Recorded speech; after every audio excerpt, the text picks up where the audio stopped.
Mr. Sean O'Neill, nominee to be U.S. Ambassador to Thailand, and Ms. Julie Stuff, nominee to be U.S. Ambassador to Kazakhstan. As we begin today's agenda, I want to remind everyone of the ground rules for these committee hearings. We have very important work to do and a limited amount of time in which to do it. As a result, we will not tolerate demonstrations or disruptions to the committee's business. If you do choose to interrupt our proceedings, you will be removed and barred from attending these public hearings for 12 months. I appreciate your understanding. I look forward to a productive hearing. Before continuing, I'd like to take a moment of Chairman's privilege to introduce two nominees whom I've gotten to know very well over the years. First, I'd like to introduce Ambassador Duke Buchanan, President Trump's nominee to be U.S. Ambassador to Morocco, and then Mr. John Gardano, President Trump's nominee to be U.S. Ambassador to Namibia. First, let me begin with Ambassador Buchanan. Duke is someone who brings both gravitas and humility to every role that he takes on. With decades of success in global finance and diplomacy, he's an outstanding choice for this critical post. He has experience in over 50 countries, including Morocco. After beginning his career in investment banking, Duke founded Hunter Global Investments, LP. His firm built a strong record in global asset management, doubling the performance of the S&P under his leadership. His track record in the private sector speaks not only to his business acumen, but also to his ability to navigate complex international environments. Duke's servant leadership style, which is rooted in his relationships and his results, was on full display during his tenure as U.S. Ambassador to Spain and Andorra from 2017 to 2021. At Mission Spain, Ambassador Buchanan negotiated an historic U.S.-Spain tax agreement that advanced trade and job creations on both sides of the Atlantic. It's clear Duke is a patriot with a deep appreciation for education, service, and tradition. As one example, in 2011, he and his family established the Buchanan Excellence Fund at the University of North Carolina at Chapel Hill to support faculty and students studying Romance languages and the arts. Today, in addition to his work in the finance sector, he continues also to manage the family farm in North Carolina where he was raised, land that has been in his family for generations. Above all, Duke is a devoted husband and father. He and his wife, Hannah, are proud parents to 3 remarkable children, all of whom are Eagle Scouts, which speaks volumes about the values that they've instilled at their home. If confirmed, Duke will bring his strategic vision and principled leadership to Morocco, one of America's oldest allies and a vital partner at the crossroads of Africa, Europe, and the Middle East. Morocco's role in regional security, counterterrorism, economic development, and the Abraham Accords makes this post critically important. Duke, I look forward to learning more about your plans to capitalize on our historic relationship with Morocco and strengthening our cooperation on many issues. Now let me turn to my friend John Gardano, President Trump's nominee to be U.S. Ambassador to Namibia. Over the years, I've had the opportunity to witness John's professionalism, his integrity, and his unwavering dedication to public service. John brings a uniquely qualified background to this position, combining prosecutorial rigor, expertise in environmental and energy policy, and international legal experience. This multidisciplinary foundation is precisely what is needed for America's ambassador to Namibia. John's credentials are extensive, and he has served in senior roles at the U.S. Department of Energy and also at the Department of Justice's Environment and Natural Resources Division, where he worked on issues ranging from energy security to international wildlife trafficking. In 2019, he was appointed by President Trump to represent the United States as the 74th United States General Assembly. There, he addressed global threats, including human trafficking and counterterrorism. Most recently, John served as the 64th United States Attorney for the District of New Jersey. In that capacity, he led federal prosecutions against violent gangs, cartel-linked drug trafficking networks, and human trafficking operations. His tenure reflected not only sharp legal judgment, but also a clear focus on protecting American communities. Namibia is a strategically important U.S. partner in Southern Africa. It's one of the continent's most stable democracies, and it holds significant potential for cooperation on issues such as critical minerals, energy development, and environmental stewardship. However, it also sits at the center of growing geopolitical competition as China seeks to expand its influence in Namibia and across the entire region. Mission Namibia faces opportunities and challenges that require the leadership of a clear-eyed and experienced person to address them. And John is just the person to do that. John's a true patriot and public servant. He possesses the legal insight, policy depth, and diplomatic sensibility to succeed in this critical post. I'm confident he'll represent our nation with purpose, discipline, and humility. I'm grateful for the opportunity to introduce both of these outstanding nominees, and I urge this committee to support their nominations. Before we turn to Senator Murphy's opening statements and to our panelists for their introductory statements, I'd like to begin by thanking all of you for your willingness to serve in the United States as diplomats. If confirmed, each of you will represent American interest at a time of both profound challenge and opportunity in the world. Morocco, Namibia, Lebanon, Thailand, and Kazakhstan all occupy unique and strategic roles in their respective regions. We'll need your steadfast leadership at these posts to safeguard U.S. interests, promote American values, and deliver results for the American people and our partners. Senator Murphy, over to you for your opening remarks. Thank you very much, Senator Hagerty. Thank you to all of our nominees, for your families, for appearing before the committee today. Mr. Buchanan, congratulations on your nomination to serve once again as a U.S. ambassador. As you know, our relationship with Morocco is strong, it's important, it's resilient. We look to Morocco as a leader in the region. This is a very important post. Mr. Gardano, you're headed to the other side of the continent, to Namibia. It's one of 10 African countries that's ranked free by Freedom House. That's important. Namibia's got huge economic potential, new oil discoveries that could triple the country's economy over the next decade. That's a plus and a minus. It's obviously a real opportunity, but it's a situation that's also ripe for corruption.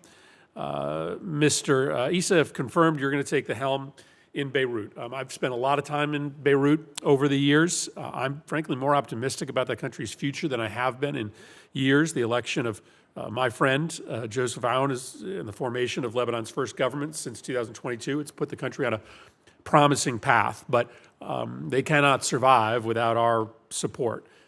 So we need to capitalize on this early success, keep pushing through economic reforms, all the while nurturing this really precarious ceasefire between Israel and Hezbollah. Mr. O'Neill, Thailand is a longtime treaty ally, economic partner of the United States, but coming off this recent outbreak of violence with its neighbor, Cambodia, we know how important it is for us to remain engaged with Thailand and in this delicate part of the world. And finally, Mustafa, you're nominated to lead our post in Kazakhstan, an increasingly important partner for the United States. Just to note that Senator Daines and I are working to remove a long-standing irritant in our relationship with Kazakhstan and that region in general by repealing the outdated Jackson-Vanik trade restriction that remains on the books from the Soviet era. Chairman Risch and Senator Sheen are supportive of this proposal. I appreciate that, and I hope that we can also count on your support.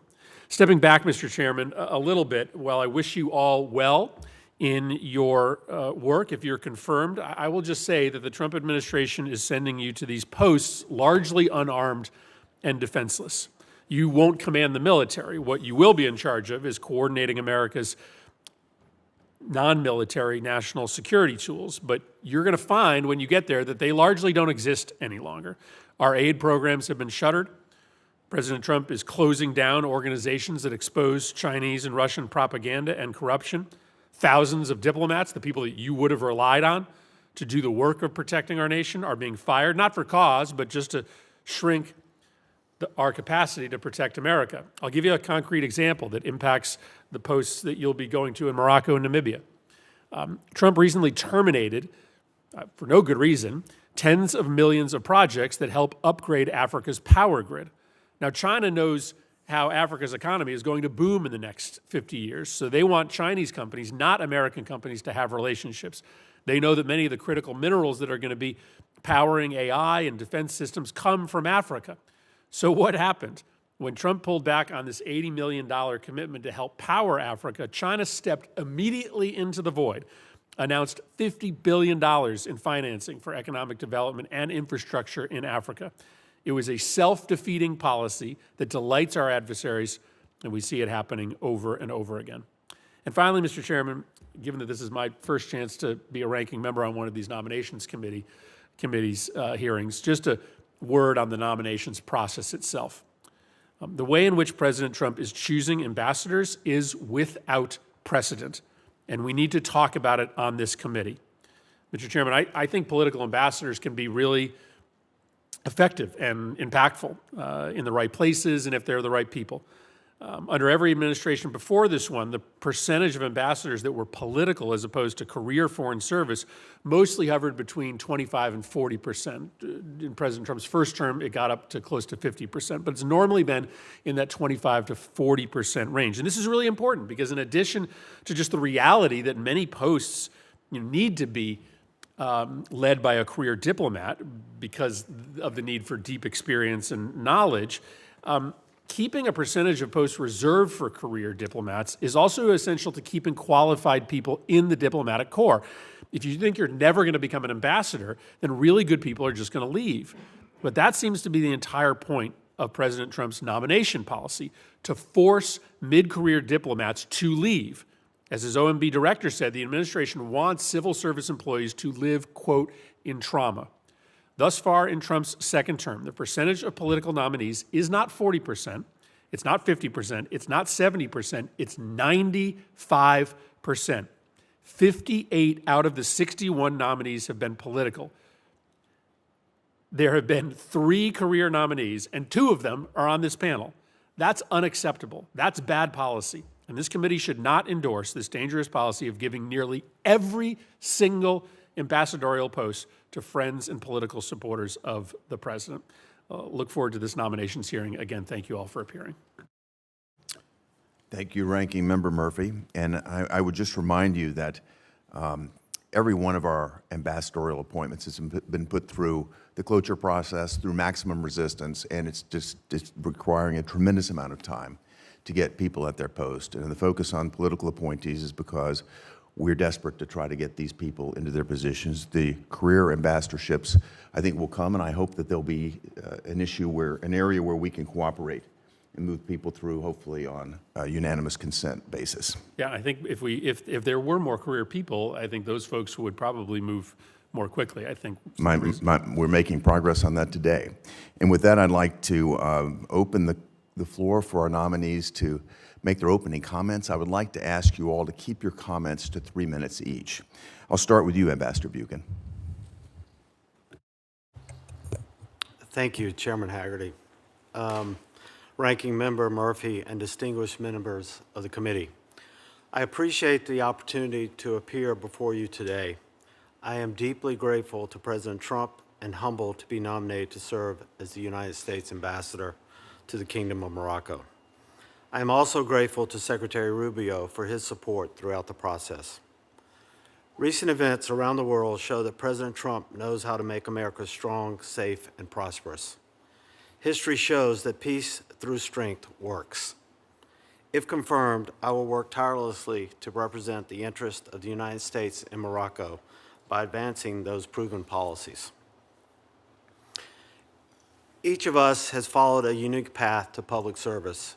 As a 10th generation North Carolinian who grew up on a tobacco and cattle farm, I know that I'm here because of the people and the land that nurtured me. I would like to recognize 2 members of my family who are with me here today, my wife Hannah and my daughter Kate. Their support and others that could not join us has been invaluable to me. The opportunity to serve my country for a second time is a dream come true. My years as ambassador to the Kingdom of Spain and the Principality of Andorra and 4 decades of work across the globe have taught me the importance of listening to and learning from others to forge solutions and advance U.S. interest. My academic background in languages and business, along with my professional experience, has prepared me to strengthen ties with Morocco. My family and I developed a deep appreciation and respect for the people and culture of Spain during our years of service there. If confirmed, we look forward to doing the same in Morocco. I've been traveling to Morocco for over 40 years. It is a beautiful, fascinating, and strategic country. I know that our diplomatic team in Morocco, Americans and Moroccans, is outstanding. If confirmed, I look forward to learning from and leading them as we make the bilateral relationship even stronger.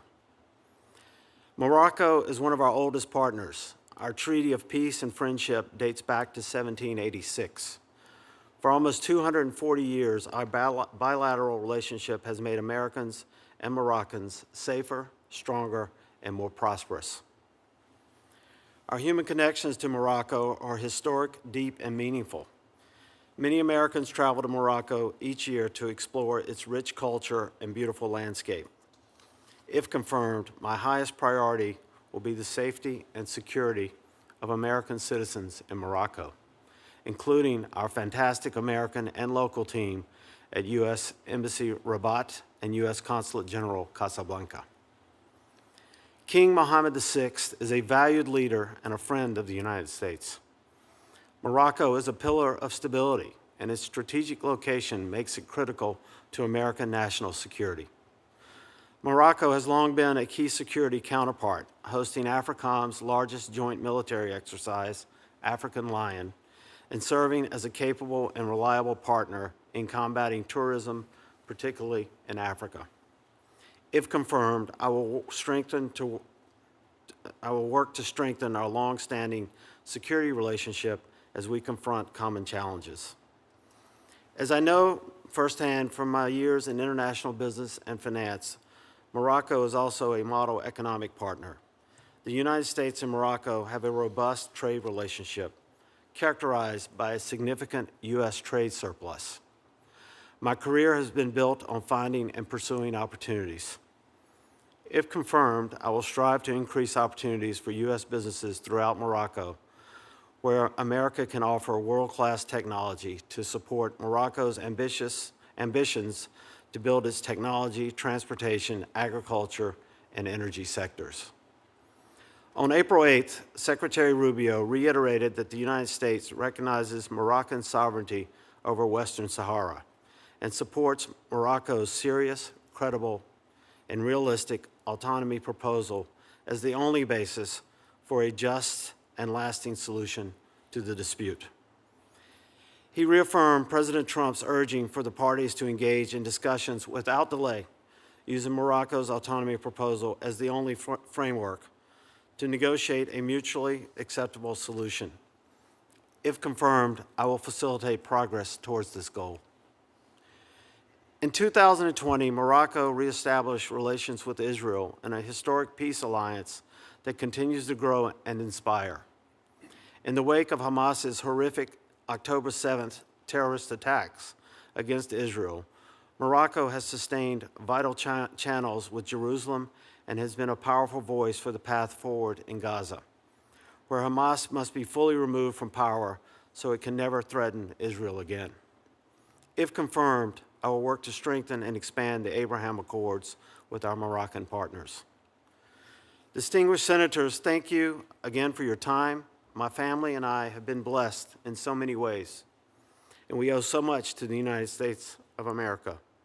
If you honor me with this confirmation, I pledge to give my all to strengthen and advance the partnership with our long-term and unwavering friend, Morocco.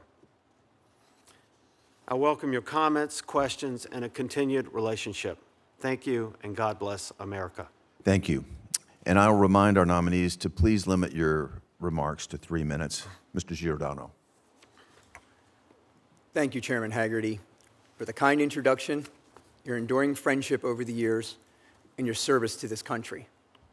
Ranking Member Murphy, and distinguished members of the committee, thank you for the opportunity to appear before you as President Trump's nominee to serve as the first political United States ambassador to the Republic of Namibia.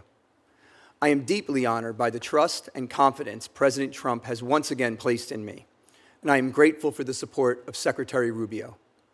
If confirmed, I will advance the President's agenda with resolve, uphold American sovereignty, and deliver results that strengthen our nation's position globally. I would like to recognize my father, Frank Gardano, whose presence here today reflects the foundational values my parents instilled in me: faith, discipline, hard work, and an unwavering commitment to public service. And although my mother, Dorothy, couldn't be with us here today, she is proudly watching from home on her 76th birthday. Public service is deeply rooted in my family's legacy. As a 12th-generation American whose maternal ancestors arrived in Pennsylvania in 1682 and served in every American war through World War II, I was raised to prioritize country above self. That legacy and my own experience as a federal prosecutor cemented a lifelong commitment to the law, justice, and the principle that America must always lead. Namibia represents an extraordinary opportunity for the United States. It is a young democracy, rich in resources and potential, and governed by a new administration that shares many of our key priorities: transparency, rule of law, private investment, and strategic independence. Working together, our nations can forge a modern partnership that drives shared prosperity and security. As such, if confirmed, I will lead our mission in Windhoek to advance President Trump's America First policy priorities to ensure that America is the preferred partner for Namibia.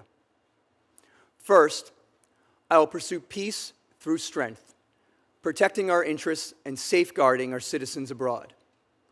More than 30,000 American tourists travel to Namibia each year, and their safety is not just a priority, it is a core responsibility of the U.S. mission.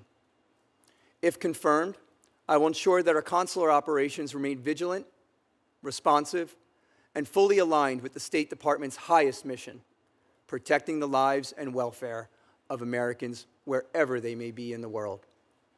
Second, I will promote commercial diplomacy. Namibia is well positioned to serve as a springboard for American commerce across Africa. If confirmed, I will make it a top priority to expand bilateral trade, champion American businesses, and work with Namibian leaders to foster a business climate grounded in fair competition.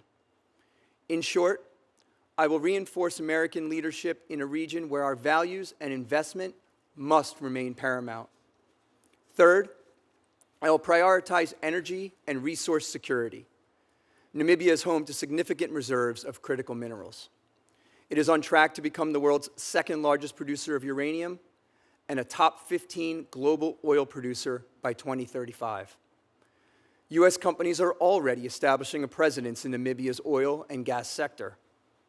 If confirmed, I will work to expand that footprint. Strengthening American leadership in energy and critical mineral supply chains is essential to our national security and our industrial competitiveness. I will never shy away from difficult conversations. As I've learned throughout my career, candor and conviction are essential to building a foundation of trust, promoting accountability, and advancing enduring partnerships.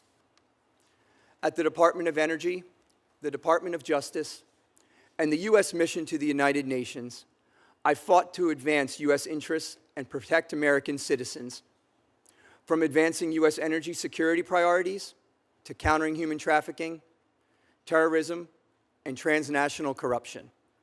I never wavered in defense of American principles. As a federal prosecutor, I had the honor of standing on the front lines of justice, ensuring public safety, upholding the rule of law, and ensuring that those who threatened our security were held accountable. There is no greater professional reward than ending each day knowing that you've made the world a safer, more just place. That experience also taught me that while justice may require firmness, leadership demands diplomacy. Strategic engagement, clear communication, and respect for different perspectives are instruments of strength. These tools have enabled me to build trust, diffuse tensions, and drive outcomes in complex, high-stakes environments. If confirmed, I will bring that same resolve, focus, and discipline to my service as ambassador. I will lead the mission with strength, purpose, and humility, always seeking to protect American interests, promote prosperity, and project the values that define our great nation. Distinguished senators, thank you for the extraordinary privilege of appearing before you today. If confirmed, it will be the honor of a lifetime to once again serve the United States of America. Thank you again, and I welcome your questions. Thank you. Mr. Issa.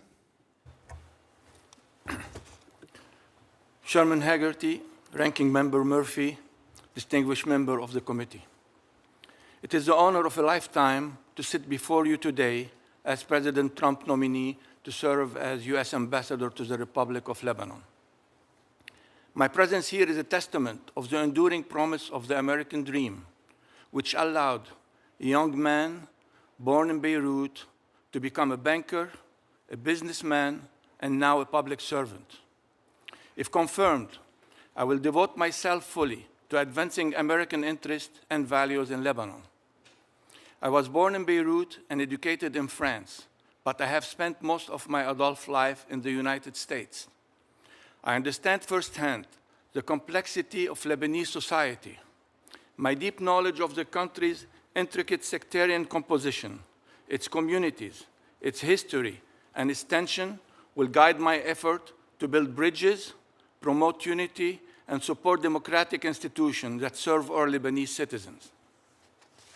If confirmed, it will be an honor to return to the land of my birth to serve the United States, the nation that gave me every opportunity. I have remained closely connected to Lebanon over the years and have witnessed its people's resilience, despite being too often undermined by corruption, economic mismanagement, and the violent influence of Hezbollah and its Iranian backers. Today, we stand at the crossroad. The recent war between Israel and Hezbollah, while devastating, has opened a narrow but meaningful window for progress. Since the United States successfully brokered the cessation of hostility last November, we've seen promising development.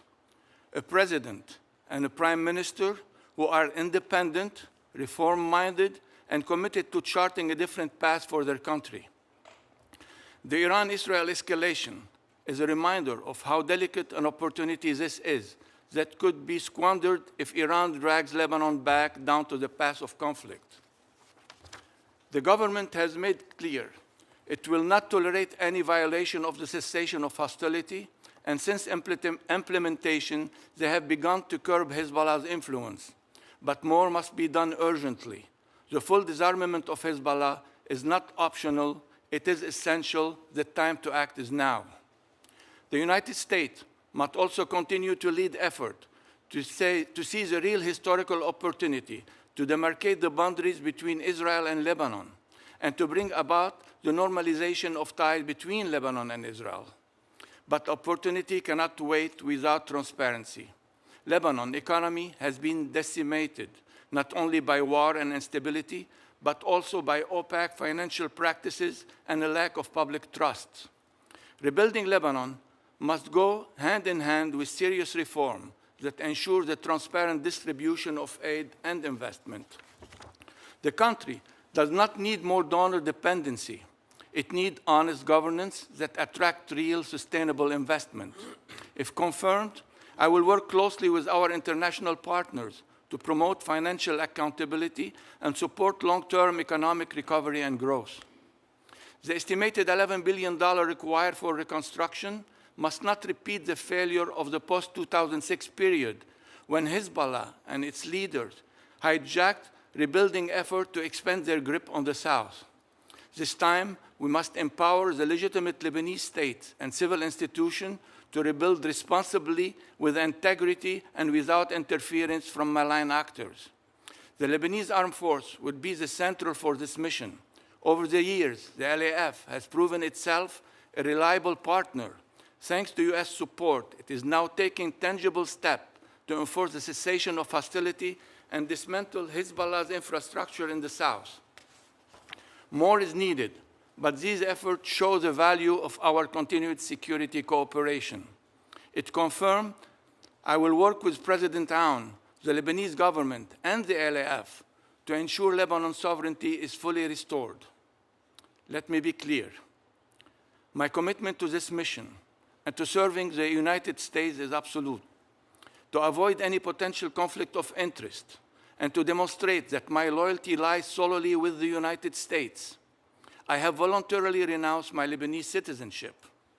This decision was not made lightly. It was not only a matter of legal compliance, but a personal testament to my duty to serve the American people and uphold the interests of the United States above all else. Finally, I would like to close on a personal note. None of this would be possible without the unwavering love and support of my family. My wife of 45, Lillian, present here with me today, has been my anchor and my partner through every chapter of our lives. My two sons, Sebastian and Gabriel, have inspired me with their strengths and character. Their belief in me has carried me to this moment. I am here today because of them. I thank you for your consideration of my nomination. I look forward to your question, and I'm deeply grateful for the opportunity to serve the American people at such a pivotal time for Lebanon, the region, and our shared future. Thank you. Thank you. Mr. O'Neill. Thank you very much, Mr. Chairman, Chairman Hagerty, Ranking Member Murphy, and distinguished members of this committee. Thank you for the opportunity to appear before you today. I'm honored to be President Trump's nominee to serve as the United States Ambassador to the Kingdom of Thailand, and grateful for the trust and leadership of President Trump and Secretary Rubio. I'm joined today by my wife, Satya, who's been with me throughout our nomadic Foreign Service career. We've been a team through many moves across the Indo-Pacific and back, and I'm very grateful for her love and her support. I'd also like to recognize my two goddaughters out there, Kara and Sienna, and my extended family, many of whom are watching today, many back in New York, and all of whom have been a tremendous source of support and love over the years. And happy birthday to my cousin Ken. Finally, I would not be here today or anywhere without the guidance and love of my parents, Jim and Keiko O'Neill. They both passed away, but I know they're with God, and the example they set for me guides me to this day. One of those examples is service. I began my professional career as a capital markets attorney in New York, but I joined the Foreign Service in the wake of 9/11 to serve our country. I recognized then that American strength and defense of our interests around the world is essential to the security and prosperity of our country. Diplomacy is an important component of American strength, and the purpose of any U.S. diplomatic mission is to promote American interests. If confirmed, it would be my honor to work with the men and women of Mission Thailand and our Thai partners to promote Secretary Rubio's objectives of making the United States safer, stronger, and more prosperous. Making America safer means first serving and protecting the well-being of the over 80,000 American citizens who live in Thailand and over 1 million who visit each year. Combating transnational crime is also essential to American and Thai safety. The rise of cyber scam centers in Southeast Asia threatens American citizens and those of our Thai allies and many other countries. If confirmed, I will focus on strengthening our already robust law enforcement cooperation with Thailand to shut down these scam centers and continue to go after narcotics and human traffickers. Our alliance with Thailand makes America stronger. Thailand is one of 5 treaty allies in the Indo-Pacific and our only ally in mainland Southeast Asia. All of this improves our interoperability and deterrence in defense of our nations. If confirmed, finally, I will promote American prosperity through robust commercial diplomacy and promoting President Trump's objective of making our trade relationships fair, free, and reciprocal. Trade has been an important part of our relationship with Thailand since our two countries first entered into a treaty of amity and commerce in 1833, and I am very optimistic that we can build on what President Lincoln described as our great and good friendship to forge a balanced and fair trade relationship that benefits both American and Thai citizens. Finally, Mr. Chairman, Ranking Member, if confirmed, it would be my privilege to work with the men and women of Mission Thailand. I have served 2 tours in Thailand during my Foreign Service career, and I have seen firsthand the dedication and skill of our American and local colleagues as they work each day to keep us safe, strong, and prosperous. It would be my honor to rejoin them as the United States Ambassador. Mr. Chairman, Ranking Member, and members of this committee, I'm deeply honored to be nominated, and I'm grateful to this committee for its consideration. I look forward to your questions. Thank you. Thank you. Ms. Stuft. Thank you, Chairman Hagerty, Ranking Member Murphy, distinguished members of this committee. I'm honored to appear before you today, and I'm grateful to President Trump and to Secretary Rubio for their trust and confidence. If confirmed, I will work closely with you to advance U.S. interests in Kazakhstan. I'm deeply grateful to my husband, Tim, who is the greatest diplomat in our family, my son, Oliver, and my daughter, Amelia, both here today. Foreign Service family members are heroes who sustain the service and stand right along beside us to represent America. Our daughter, Nora, began her own journey in public service this month at the U.S. Air Force Academy, Go Bravo Squadron. My wonderful parents, Hal and Nancy Leach, are also here today, and I'm grateful to them for inspiring me to imagine a big world from our little farm in Wayne County, Ohio. I've been lucky to serve alongside the most courageous and dedicated force for diplomacy in the world, the men and women of the United States Foreign Service. As a career consular officer, I've seen firsthand their selfless commitment to protect Americans and protect American interests abroad, a sacred duty that predates our Constitution. If confirmed, my top priority will be to ensure the safety and security of all Americans in Kazakhstan, including my embassy and consulate teams. The government and people of Kazakhstan have appreciated America's support since 1991, when we were the first country to recognize their independence.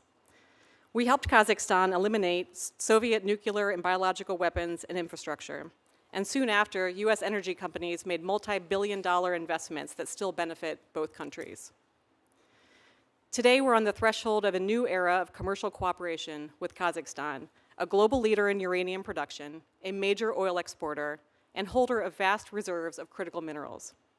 If confirmed, I'll work with the State Department, the U.S. International Development Finance Corporation, U.S. Exim Bank, and the private sector to make the United States more prosperous by fostering deeper bilateral economic ties, including through U.S. investment in energy, technology, and infrastructure. But our partnership with Kazakhstan goes well beyond commercial interest. Russia looms over Kazakhstan across the world's longest land border, with China trying to dominate the telecommunications and extractive sectors. The United States benefits from a Kazakhstan that is stable, independent, and prosperous. Kazakhstan is a solid partner in other areas, improving export controls to curb Russian sanctions avoidance, and making essential contributions to the C5+1 diplomatic platform. Senators, if confirmed, I pledge to work closely with you to support America's growing strategic partnership with Kazakhstan, and I look forward to welcoming you there. And I welcome your questions. Thank you. Thanks to all of you for your remarks. We're now going to begin a round of questions, 5 minutes each. I will kick us off with the process here, and we'll start with you, Ambassador Buchanan. I'd like to talk with you about bringing the United States, Israel, and Morocco closer together. During your tenure as U.S. Ambassador to Spain, you strengthened U.S. engagement in Southern Europe and more broadly across the Mediterranean. In Spain, you built relationships that supported diplomatic, security, and private sector priorities. As you know, Morocco's normalization with Israel under President Trump's Abraham Accords has generated tangible benefits for the United States and for our partners. Since that breakthrough, we've seen promising cooperation between Morocco and Israel, including joint defense exercises, growing investment in agricultural technology, and rising bilateral trade. One of President Trump's goals is to expand the framework to include additional countries across the Middle East and North Africa. So, Ambassador Buchanan, my question is, if you're confirmed, how would you work with Moroccan leaders to highlight the success that they've enjoyed under the Abraham Accords in a way that would encourage other countries to participate? Senator Hagerty, thank you for, again, for presiding over this hearing today, and thank you for that question.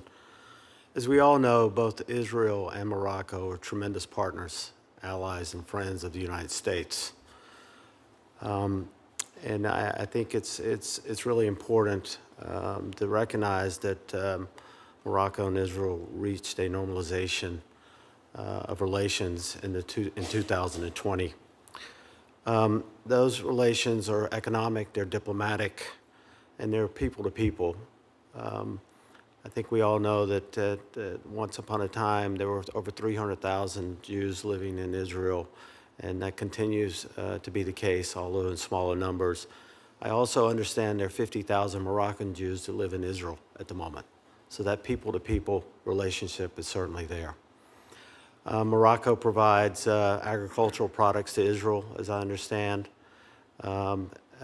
There is a lot of discussion about having direct flights between the two countries. Israel has sent very senior diplomats to Morocco after the agreement, the Abraham Accords agreement. And again, these are all data points. My goal is really to bridge that and encourage Morocco and Israel to do more together. I think Morocco is viewed as a leader in North Africa, in the region, and I would encourage Morocco to encourage others as well, other countries, to bring relations forward with Israel. Yeah, I think the success there and the fact that you can highlight it will actually make a material difference as we seek to expand the accords. Mr. Gardano, I'd like to come to you. Namibia's economy depends heavily on natural resource exports, uranium, diamonds, beef and fish, most of which flow to China, which is one of its largest trading partners. China's expanding influence includes strategic infrastructure projects such as the Port of Walvis Bay's container terminal. That terminal was built with Chinese state-owned firms. These developments raise concerns about potential dual-use capabilities, particularly as China seeks to deepen its maritime reach across Africa. Mr. Giordano, given China's growing presence at critical infrastructure nodes like Walvis Bay, how would you leverage your background to engage Namibian officials on the security implications for U.S. national security interest? Senator, thank you for that question on a very important issue. China's malign influence on the continent, particularly when it comes to economic stability and interest in military capabilities, can't be understated, and those ports certainly play a significant part. As I mentioned, I'll pursue commercial diplomacy that fosters a broad-based prosperity, not just for profit, but ensuring our engagement uplifts communities while advancing our strategic goals, both economically and militarily. China's presence on the continent, not just in Namibia, but China's presence is, particularly when it comes to critical minerals, solely extractive. It is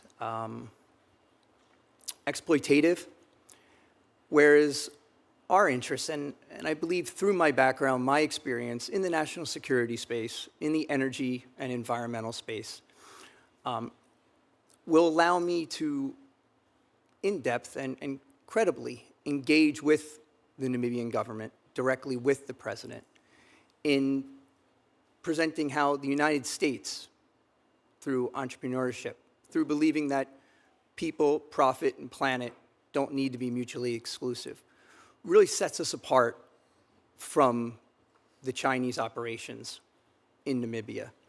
And I believe, as Secretary Rubio has said, our values win every time. So engaging with the government, directly with the president, I intend to present these things as an alternative to China on the continent. I would encourage you, Mr. Giordano, if you're confirmed, to work closely with my team to understand what happened in Subic Bay. When I was ambassador, the project that we basically blocked the Chinese from taking over, the U.S. stepped in. You'll need to get the details of that because I think it can stand as a glowing example of what we can do. Working with organizations like the Development Finance Corporation, I think you can bring a lot to bear in this relationship, and you're going to have a great deal of pressure coming from China in this important region. So I wish you the best of luck. Ranking Member Murphy. Thank you very much, Mr. Chairman. Mr. Giordano, you served for a short period of time as the U.S. Attorney for the District of New Jersey. The day after you were sworn in, you asked a judge to put on hold for 180 days a bribery case against a New Jersey company that was accused of paying $2 million to an Indian government official in order to obtain a construction permit in India. I assume, given that it was your second day on the job, you hadn't had the opportunity to do a full review of the merits of the case. Am I correct in assuming that you asked for that suspension of the case because of the president's executive order requesting the suspension of enforcement of the Corrupt Foreign Practices Act? Thank you, Senator, for that question. And it was an absolute honor to serve as I don't need a full predicate. Just is that the reason you asked for the suspension of the case? Senator, it was the executive order coupled with my experience as a federal prosecutor in knowing that it's important to have a complete overview, a complete understanding of a case when moving forward. As it was my second day, I hadn't been read in on the matter and needed to request that time. Yeah, I understand that, but most U.S. attorneys don't ask for every single pending case to be suspended while they review it. You move forward with important cases. Let me ask you about the consequences here, because as I mentioned, Namibia is in the process of potentially ushering in a really great expansion of their natural resource extraction capabilities. But we are not currently enforcing the Corrupt Foreign Practices Act. So if a Namibian government official demanded that, say, Chevron or Exxon pay them millions in dollars in bribes in order to get permits. Would you be okay with that? Or should we have law that is enforced that restricts the ability of U.S. companies to pay bribes to foreign officials? Thank you, Senator, for that question. Africa, the government, they understand the need for strong regulatory framework and stability for investment in the country. They understand the need for rooting out corruption. In fact, the government and the I president... don't know, again, I don't know that it needs a predicate. Just, do you believe that we should have laws preventing American companies from paying bribes to foreign governments, given that this is, I think, potentially directly relevant to your post in Namibia? Thank you, Senator, and I appreciate that. Senator, we do have those laws, and I believe strongly in the rule of law and enforcing such. But we don't currently enforce the Foreign Corrupt Practices Act. So do you believe you can do your job if we are not enforcing the Foreign Corrupt Practices Act? Do you support the suspension of enforcement of that act? Senator, I do believe that I can do my job, and I will work closely with the Justice Department on anything that I may see in Africa, particularly in Namibia, that flies in the face of the rule of law and how U.S. companies need to operate. You don't believe it's critical or important to have the enforcement of the Corrupt Foreign Practices Act restarted? Senator, as I mentioned, I've yet to get on the ground there, but when I do, I'll look to see what may fly in the face of the rule of law and work with the United States Department of Justice. I understand you're in a tough position here, but you're probably the first nominee to not publicly support the Foreign Corrupt Practices Act in asking for a position in a key post overseas. Mr. Issa, tell me a little bit about the importance of the Lebanese armed forces. We have a bipartisan consensus on this committee that this is a very important institution for the preservation of peace. Even though there's not new funding in the president's budget, my hope is that, as we tend to do, Republicans and Democrats will come together to support the Lebanese armed forces. Tell me what you understand is their contribution to the preservation of peace and the protection of democracy, as fragile as it is inside Lebanon. Thank you, Senator, for this very important question regarding Lebanon. The LAF, or Lebanese Armed Force, is now the only maybe institution in Lebanon that still have some notoriety, and it's multi-sectarian, that everybody still consider probably the only savior in what have left from Lebanon as we know it today. And obviously lately they've been working hard and doing a great job by applying, let's say, by being in the south of Lebanon, trying to work on displacing Hezbollah from the south and taking ground over there to be on our border. So it is important for us to consider the aid that we give for LAF that has been going for a long time, still going on, because they are doing a great role into creating stability that is very well needed in Lebanon. So, I agree with you. I know Senator Risch shares that view, and I appreciate you sharing those sentiments with the committee. Thank you. Thank you, Ranking Member Murphy. Turn to Senator Daines, please. Senator Hagerty, thank you. I'm going to start with Kazakhstan. I'm pleased to see a career nominee here this morning that will be on her way to Kazakhstan. When I speak with ambassadors from Central Asian countries, when they come to visit me, when I've gone over there to visit them, they refer to a part of the world of living in a submarine, submerged. When you think about to the north, Russia, certainly to the east, China, you've got Iran and Afghanistan there, to the southeast and to the southwest. Very strategic, important part of the world. I'm very pleased that if confirmed, you'll be headed over there. As you know, Kazakhstan is a country rich in natural resources, important to the United States and the global economy, sizable deposits of uranium, lithium, copper, zinc, rare earth elements, at a time when it's difficult to get a mining permit here in the United States. I've been fighting for 35 years to get a copper mine permitted in Montana. So these deposits in other countries where we could develop a relationship with and get secure supply chains with can be very important to our country as the U.S. and its allies seek to diversify supply chains and ensure consistent supplies of these materials, important for technology, for defense, manufacturing. I think Kazakhstan and Central Asia more broadly offers a very unique opportunity for joint investment and development. Ms. Stuft, if confirmed, how could you be a conduit for further U.S. investment in Kazakhstan? Thank you very much for the question, Senator. I really enjoyed our meeting yesterday, and I really appreciate your focus on this strategic issue and to the region, and look forward to working with you more if confirmed on this issue. You're absolutely right. Kazakhstan is very critical, not only as a business partner for the United States, but in the case of critical minerals, it's not just a commercial diplomacy issue, it's a national security issue. And as you noted, geographically, Kazakhstan has very close relationships, both trade and other, with their neighbors, Russia and China. And my goal as ambassador, if confirmed, would be to make sure that U.S. companies have an even playing field so that they can do investment in Kazakhstan, and also that U.S. companies are the partners of choice in Kazakhstan instead of Chinese or other companies. Thank you. Thank you. I'm also working with this committee, in fact, with Senator Murphy in a bipartisan way on a pathway to end the outdated Jackson-Vanik trade restrictions. It's almost embarrassing, I think, to many of us that they exist from ancient days of the past, of the Soviet era. And in many ways, I think it's hindered our economic partnership with Kazakhstan.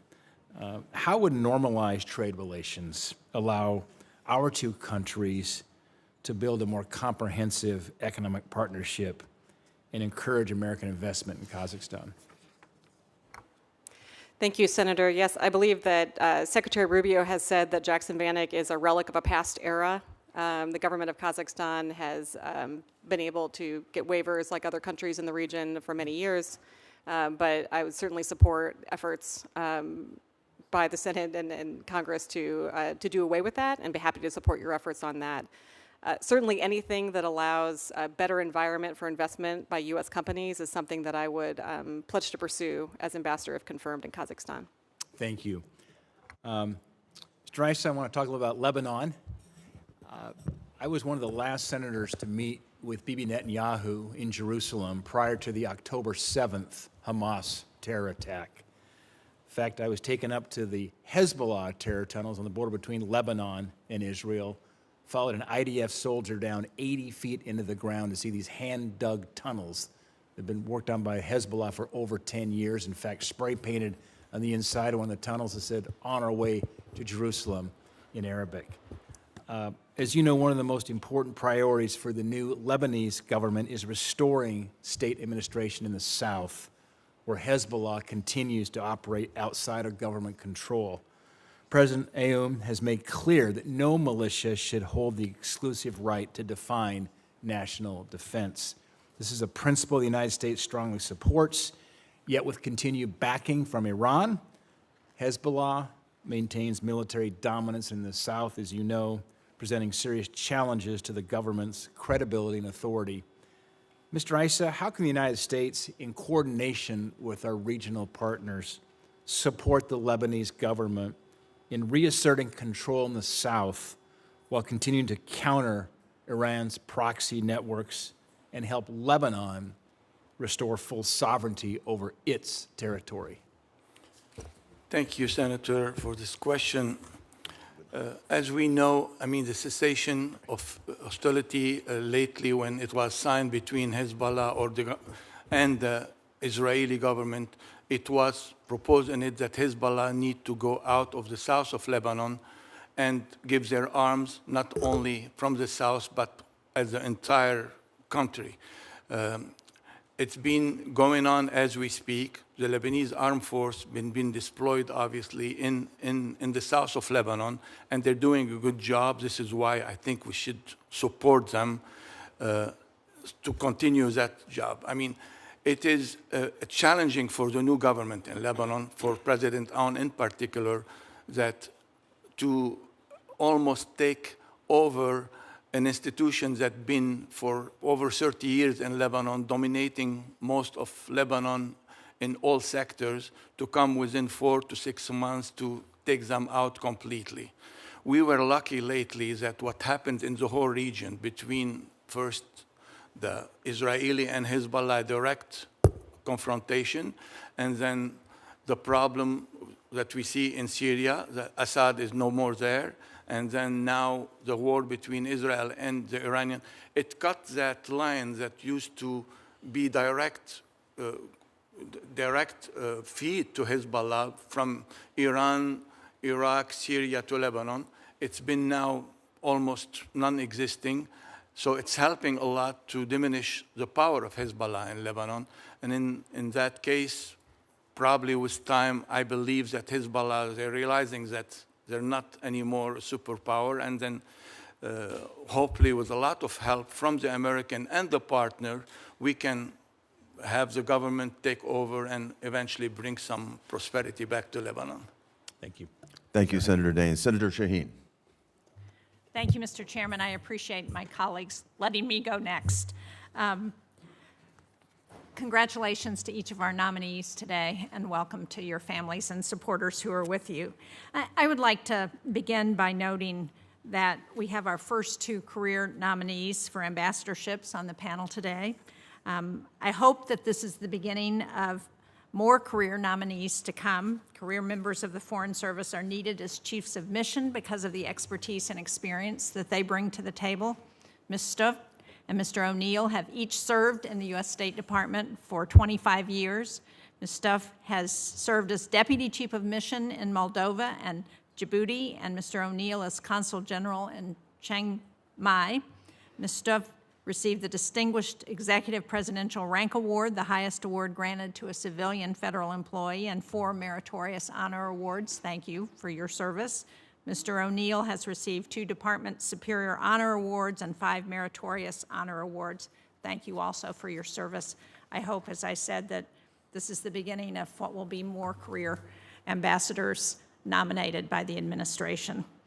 I actually want to begin with Mr. Gardano, because at the June U.S.-Africa Business Summit held in Angola, Namibia's Minister for International Relations and Cooperation called for the renewal of AGOA as the trade preference creates significant returns for the U.S. and Namibian businesses and economies. So can you talk about how any concerns that you might have about moving forward with renewal of AGOA and how we can help make that happen, especially given the challenging trade environment that we're in right now? Senator, thank you for that question, and thank you for the opportunity to meet with your staff recently. Very much enjoyed our conversation, particularly with regard to AGOA, PEPFAR, as well as some other things. Also appreciate your leadership on the malign influence that exists through what China's doing in Africa. Very much enjoyed the China report, although it only mentioned Namibia in a footnote. It was an important footnote that focused on the economic and military logistics capabilities that they're seeking. Senator, with regard to AGOA, I'm certainly familiar, as I mentioned, with the legislation, and I understand the authority expires on September 30th. I'll continue to watch the space closely. If confirmed, I look forward to collaborating, again, with your office and with this committee on ideas and tools to increase bilateral and regional economic investments of mutual interest. Thank you. The report that you referred to is the China report. It was put out last week or 2 weeks ago by the Democratic members of the committee. It's called The Price of Retreat, and it highlights how the administration's actions in its first 6 months have undermined national security and our ability to compete with China. So it is, I would urge each of you to look at it because it shows the particular challenges that we're facing with China. Mr. O'Neill, we just had a ceasefire agreement between Cambodia and Thailand signed. Can you speak to what you might be able to do, if confirmed as ambassador, to see that that ceasefire becomes a long-term peace agreement between Cambodia and Thailand? Yeah, thank you very much, Senator, for that question. It is very timely, of course. First off, you know, I was troubled, as I think all of us were, by the loss of civilian life, the needless loss of civilian life along the Thai-Cambodian border. And I'm very grateful that the two countries have entered into a ceasefire and are now talking. I also, you know, I'd like to commend President Trump's leadership and Secretary Rubio's leadership, which I think is an important part of what we can do. And if confirmed as ambassador, I think the first thing I would do is to point out to Thailand, which is one of our only treaty allies in Asia, that wars like this, conflicts like this, do nothing to help their people. They do nothing to strengthen our alliance. They do nothing to address the challenges that both of our countries face. They are just a needless waste of life and treasure. And you know, I think many times what is important, and this president, the way President Trump approaches these issues, is to be very clear about what American interests are. And I would like to encourage other countries, to include Thailand, to be very clear about what their interests are and to make decisions based on their own interests. And I think if they were to look at it through that lens, I think anyone who looks at it through this lens would conclude that a border skirmish like this, that's wasted unnecessarily so many lives, is not in the interest of the Thai people. Thank you, ma'am. Thank you, Mr. Chairman. Senator Scott. Sure. Thank you. Well, first off, congratulations to each of you. You're gonna really enjoy being ambassadors. It's a wonderful job. You can have a pretty big influence on what goes on in your area and around the world. So congratulations. First, Ambassador Buchanan, I saw the incredible job you did in Spain during the president's first administration, and I was encouraged to see your nomination to serve as ambassador to Morocco. Morocco has served as a reliable security partner in North America and an inaugural member of the Abraham Accords. So what are your priorities? What would you like to accomplish in Morocco after your success in Spain? Thank you, Senator Scott, for that question. As I alluded to earlier, Morocco is one of our longest and most enduring partners. They're a partner, they're an ally, they're great friends. King Mohammed VI does a tremendous job leading his country, and we're very grateful that they're such great allies. First and foremost, given my experience in Spain, the primary job of a U.S. ambassador is to really keep U.S. citizens safe and secure. So that would be a priority. Certainly my time in Spain over 3.5 years, we focused on that as one of the highest priorities. Things got particularly complex during COVID, and I think our team did a tremendous job of really keeping those Americans safe and secure, particularly during COVID. So there's some good lessons learned from that, and I hope to transfer that knowledge, if confirmed, to Morocco. Advance our economic opportunities would certainly be at the top of the list. American First policies really focus on things that create jobs and higher wages in the U.S. and advance our manufacturing base would be a priority. Our security relationship with Morocco, both on the military side and counterterrorism, is tremendous. Really would hope to advance that even further. In addition, advance Morocco's autonomy proposal would be a very high priority. I think Secretary Rubio came out in April and reiterated that himself. And finally, but as you mentioned, advance the relationship between Morocco and Israel, and really advance the Abraham Accords, not only between Morocco and Israel, but throughout the region. There are a lot more other things to do, but I'll stop at that. Thank you. Ms. Swift, what will be your priorities? Thank you, Senator. Congratulations, first off. Thank you very much, Senator. In addition to the commercial diplomacy aspect, which is big with our bilateral relationship with Kazakhstan, which would include, making sure that there's an even playing field for U.S. investment in Kazakhstan and that American companies are the partner of choice. I would also want to support, if confirmed, independence and sovereignty of Kazakhstan. That really depends on them having economic diversity and how they can move products in particular. Right now, most goods coming out of Kazakhstan transit Russia by necessity, and we'd very much like to help them find an alternate route for that. Also, we'd like to increase defense cooperation with Kazakhstan and make sure that we have a partner in that region that we can cooperate on the defense level and security level with. Sir. Kazakhstan has vast reserves in critical minerals. Is there an opportunity to work with them in that area? Yes, Senator, there's a very big opportunity. Almost half of the critical minerals deemed by USGS to be critical to U.S. economic and national security are found in Kazakhstan. And one of my major goals as ambassador, if confirmed, would be to make sure that U.S. investment in critical minerals can occur and replace, hopefully, Chinese investment, which is increasing in the region. Thank you. Mr. Gardano, Namibia stands in a region where Communist China is aggressively expanding its influence. How can we counter their efforts in Namibia? Thank you for that question, Senator. It's an important question. One of the main issues here is they were there first, and we're playing catch up. But as I mentioned before, not only commercial diplomacy and connecting U.S. export-ready businesses with Namibian businesses and Namibian government, but promoting our values. And again, China's influence in the region is really marked by them being exploitative, solely extractive, whereas, again, ours is, and they can see this, they can look how we've operated around the world, particularly in the United States, per se, with regard to drilling for our critical mineral resources.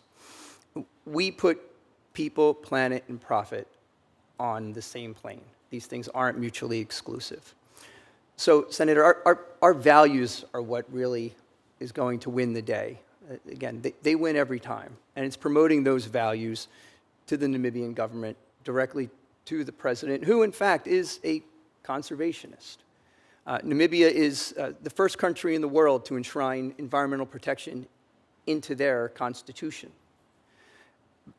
By engaging with them, by using my background, my experience to engage with them in depth and also with credibility, it'll help us separate ourselves and stand shoulders above the Chinese in the area. Thank you. Congratulations to each of you. You're going to love it. Thank you, Senator. Senator Rosen. Well, thank you, Chair Ricketts. And, of course, I appreciate you holding this hearing. I'd also like to thank our witnesses. Of course, I know your families are here today for testifying and for your willingness to serve and for your service in the past. I'd like to build on Senator Hagerty's question on the Abraham Accords. And, of course, Ambassador Buchanan, you just stated your goals for Morocco. We want to talk a little bit about the Abraham Accords, because as you know, Morocco is one of the 6 members of the Negev Forum. And so, in addition to Israel, Bahrain, UAE, and Egypt, and the United States, and through the Abraham Accords, the Forum convenes working groups to build common bonds across all 6 countries and bring the benefits of regional stability directly to the people. As one of the co-founders and co-chairs of the Senate Abraham Accords Caucus, I firmly believe that the Negev Forum was a really great vehicle for regional integration and thus transformation. The horrific events of October 7th and the war in Gaza have put the Negev Forum on hold, but I believe we must reconvene the forum as soon as possible. So, Ambassador Buchanan, do you believe the importance of Morocco's participation in the Negev Forum and the areas of cooperation that they can work on between all the countries? Thank you for that question, Senator. Absolutely. It'll be one of my highest priorities to advance those discussions. And and really get Morocco to step up even more. Again, I mentioned earlier, two great allies, Israel and Morocco, and the United States. I think we can do fantastic things, continue to do better things together, and really advance not only the relationship between those two countries, but also in the region as well. So it would be a very high priority. Thank you. I visited Morocco in 2023, and they really spoke about the importance of shared cooperation in healthcare, cybersecurity, energy, water, power, all of the things, not just defense. And so they were very hopeful for that. So I hope you do that. I want to move on to Iran's influence in Africa, because in recent years, Iran has expanded its diplomatic, economic, and religious outreach in North Africa. It's a threat not only to the region, but also to the Middle East, to Europe, and the U.S. in particular. Iran and Algeria have signed several bilateral agreements. Partnership, more than concerning, the deeper ties between these two countries could undermine the stability of Morocco. Again, when I was there, they talked about this extensively. When I visited Rabat in 2023, and before my visit, it was reported Iran had transferred through Algerian mediation kamikaze drones to the Polisario front. So again, Ambassador Buchanan, what steps would you take to address Iran's support for the Polisario? Senator, as a private citizen, I haven't been read into all the details of those relationships. I do understand that Morocco has no relationship with Iran, and again, I would use as a guideline. Senator Rubio reiterated this in April, that we support Morocco's autonomy proposal. I would certainly try to understand the details of that. Around in the countries surrounding them and in the region, there's a lot of pressures and partnerships, as we know, around leading state sponsor. Exporting terrorism is their #1 export. So Morocco is feeling that, and I hope you'll come back and talk to us about that. Absolutely. I want to move on to Kazakhstan and Israel, please, because Kazakhstan and Israel have a mutual interest in maintaining security in the region and advancing counterterrorism efforts. There's a tremendous opportunity to deepen cooperation and to deepen partnerships. For example, in April, President Tokayev expressed his desire to enhance trade and investment ties with Israel and promote cooperation in water resource management. And so I'm optimistic that the deepening cooperation between the two nations could help set Kazakhstan on a path to join the Abraham Accords. So, Ms. Stuft, if confirmed, how would you work to deepen Kazakhstan's relationship with Israel and help widen the scope of the Abraham Accords? Thank you very much, Senator, for that important question. I look forward to learning more about that as I get into the role, if confirmed, and look forward to working with you and your staff to learn more about that. Thank you. And I guess, well, I'm the last one. So I have one last thing for Kazakhstan then. China's role in Kazakhstan, we've seen PRC, we're talking about it all the time, their growing presence. Kazakhstan has been followed. There's anti-Chinese sentiment there. We know that. PRC is going to great lengths to improve its reputation in Kazakhstan by investing in humanitarian initiatives, education, cultural exchanges. Why is it so important for us to maintain our engagement with Kazakhstan to kind of push back on the PRC, if not, and many other things as well? Thank you, Senator. I look forward to playing a role in that if confirmed. China is a big partner of Kazakhstan's in many ways. We want the United States to be that chosen partner. Thank you. Thank you. Senator Ricketts. Thank you, Mr. Chairman. And I would reiterate my gratitude to all of you who want to continue to serve this great nation in these ambassadorial posts, and especially the folks who are on career foreign service. As a former governor, I traveled on trade missions, and I got to tell you, the staffs that we have in our embassies around the world are just fantastic. So thank you for your service and being willing to spend time away from your friends and family overseas representing the United States. And of course, all of you are continuing to do that now, and your families will need to support you as you take up those roles. Hezbollah has been holding Lebanon hostage for decades. Iranian weapons, foreign money, all total disregard for Lebanese sovereignty. And after suffering devastating losses at the hands of Israel, Hezbollah now faces a choice. They can either disarm or collapse. But what it appears, instead of laying down their arms, they are doubling down to continue to create problems in southern Lebanon. According to recent reports, the group has flatly refused to disarm, even if Israel withdraws from the south. At the same time, Ambassador Barak has made 3 trips to Lebanon in the past 2 months, pressing for Hezbollah's disarmament and, frankly, receiving very little in return. We don't have a timeline, we don't have a roadmap, we don't have a commitment. It's not disarmament. What we see is Hezbollah as a proxy for Iran, and really it's a facade of sovereignty for Lebanon in that area. What we need to do is make sure that we get this disarmament done. Mr. Issa, if confirmed, what specific steps will you help take to push for Hezbollah's disarmament? Thank you, Senator, for the question. It's one of the most important in the history of Lebanon lately. Hezbollah, I think they really realize that they lost the war, but I believe, I always imagining like this, like the big bear that is injured, bleeding, but they still have, power to bite and to make harm to people. My feeling that Hezbollah is gaining time for 2 reasons. There is an important, maybe in their mind, election next year, 2026, and they believe if they disarm now in front of their people, they may lose some votes. They're playing on that game. I think it's not a good game for them. And also, I have a funny feeling also that Hezbollah itself do not decide. It's Iran that still gives them the orders to do whatever they need to do. Their allegiance, it looks to me, it's never for Lebanon. It was always for Iran. So, and Iran do not care what happens to the Lebanese people. So there is this combination that is happening over there that putting this whole area and this whole situation into a big question mark. They know that if they don't disarm, there is something going to happen. I don't know what is going to happen, but something needs to happen. And it looks like the government, they may be, I'm hearing in the news that they're going to probably meet soon, the Lebanese government, and take a decision about some kind of timing for disarmament.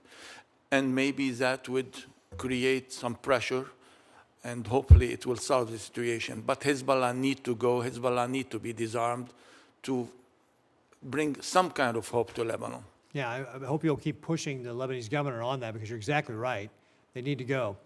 And the Lebanese armed forces, historically either have been unable or unwilling to push Hezbollah out of southern Lebanon, and UNIFIL has been less than useless on that. What more specifically can we do to support the Lebanese armed forces in being able to be prepared to disarm Hezbollah? Are there things that we can do, more support we can provide to them? Thank you again for the question. For 20, 30 years, Hezbollah was in the area, dominating everything. They have arms that are 10 times more powerful than what the Lebanese arm would have in their possession. They have the support of Iran militarily, the support of Iran financially, the support of Iran even in training, while the Lebanese armed force, the government did not even have money to give them any salary. So it was like a survivor, and some, I hear that sometimes they did not have enough money to get to their post in a way. So there is a lot of history that played against the LAF. Today we have an opportunity that if we grab it, we can help the LAF, and I believe they are ready to do whatever they need to do to take over and to become the sole military power for the Lebanese government, and hopefully the world would be more positive for Lebanon. Yeah. Well, Mr. Issa, you're going to be going to Lebanon at a time that is a huge opportunity for us. Iran is at the weakest point it's ever been, probably since the 1980s, maybe ever, with what's happened. And we see Hezbollah being decimated, Hamas. Under the first Trump administration, maximum pressure put on Iran was able to drive down their foreign reserves from $122.5 billion to under $14 billion. They didn't have the money to support these terrorist organizations. I'm hopeful that what we'll see from this second Trump administration, the same sort of thing to weaken Iran's support for groups like Hezbollah. So if you're confirmed, you're going to be in a very critical position to make sure that we really get rid of Hezbollah forever, because that's the only way we're going to get to some peace in the region. So thank you very much for your willingness to take on this task, and thank you, Mr. Chairman. Thank you, Senator Ricketts. And I want to thank everybody for their time here today. I think from the... Van Helen hasn't gone Mr. yet. Chairman. Oh, I'm sorry, Chris. I didn't see you come in. Snuck in on you. I'm sorry about that. Thank you. Thank you, Senator. Congratulations to all of you. And I really just want to pick up, actually, where Senator Ricketts left off, and I know Senator Murphy and others with respect to Lebanon, Mr. Issa. I want to second the comments that have been made about the need to strengthen the Lebanese armed forces. In my view, they're an indispensable entity to ensure the central government has sovereign control over the entire territory. And I take it you agree. I agree, definitely. This is the only hope for them. Yeah. I do believe that right now that the UNIFIL forces are play an important role. Their mandate is set to expire next month. Do you believe that the administration should support the renewal of that mandate? Thank you, Senator, for the question. The UNIFIL has been in Lebanon since the 70s, I believe. Yeah. And their role in Lebanon was monitoring the borders between Lebanon and Israel. At that time, it was a very important role because they were watching what can happen. Lately, with the war between Israel and Hezbollah, and then the fact that the Hezbollah has been removed from the south and hopefully removed from most of the territory in Lebanon, the UNIFIL role now is changing because the LAF, Lebanese Air Force, is taking over the south, and their role is going to be exactly maybe as legitimate now army between the country on the border. It will be the damper that would create some kind of let's say, security for northern of Israel. So the role of UNIFIL is kind of changing now. If I may, and I'm sorry to cut you off, but I want to get to some Please go ahead.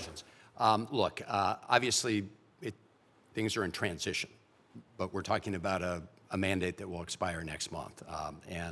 I would hope that until we succeed in fully replacing Hezbollah with the LAF in the south and disarming Hezbollah, my view is they continue to play an important role, and I hope the administration will recognize that. If I could turn to you, Mr. Buchanan, and with respect to Morocco, I second the comments of my colleagues. We were glad to see them join the Abraham Accords. The question is the price that was paid in order to achieve that. And I just want to read a statement from former Senator Inhofe.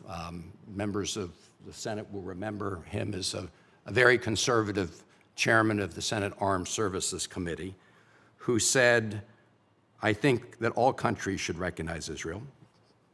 I think he was right. He goes on to say, referring to the announcement by the White House, essentially asserting Moroccan sovereignty over the Western Sahara, he said this: today's White House announcement alleging Morocco's sovereignty over Western Sahara is shocking and deeply disappointing. I am saddened that the rights of the Western Saharan people have been traded away. And he goes on to detail the long period of colonization and UN resolutions calling for self-determination. Former U.S. Secretary of State James Baker said, and I quote, of this decision, quote, an astounding retreat from the principles of international law and diplomacy, jeopardizing our standing across Africa and the world. My question to you, because I heard that one of your goals is to advance the Moroccan autonomy plan. My question to you is, do you see the UN having an important role to play in that process? Senator, thank you for that question. As you can appreciate, I'm still a private citizen, so I haven't been read into all the details. What I'll say is this: I trust President Trump. I trust Secretary Marco Rubio, and I, as you know, if confirmed as an ambassador, I execute policy on behalf of the administration. I don't set policy. So, are you familiar with this whole dispute and Senator Inhofe's views and the statements of Secretary Baker and the concerns expressed? Are you familiar with that?